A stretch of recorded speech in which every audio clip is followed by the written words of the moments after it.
Sorotan lain, Saudara, Capres nomor urut 3 Ganjar Pranowo tak takut dengan pernyataan Waketum Partai Gelora Fachri Hamzah soal akan ada capres yang jadi tersangka setelah Pilpres 2024. Merespons cuitan Fachri Hamzah di akun media sosial X, Capres nomor urut 3 Ganjar Pranowo menyebut dirinya tidak takut dengan ancaman dan tekanan apapun. Ganjar juga meminta semua pihak bermain sportif tanpa perlu mencari dosa paslon lawan, apalagi menggunakan hukum sebagai alat politik. Kami tidak takut pada tekanan dan tidak perlu mengancam, karena ancaman-ancaman yang semacam itu politik fear.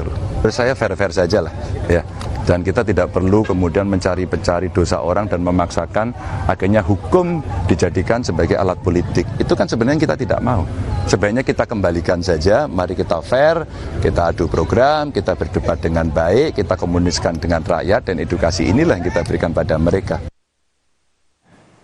Sebelumnya dalam akun media sosial X, Wakil Ketua Umum Partai Gelora Fachri Hamzah mengunggah tulisan jika akan ada capres jadi tersangka usai Pilpres 2024. Fachri menyatakan daripada iri dengan harta orang yang legal dan halal, mending kita taruhan siapa calon yang jadi tersangka setelah kalah sekali putaran.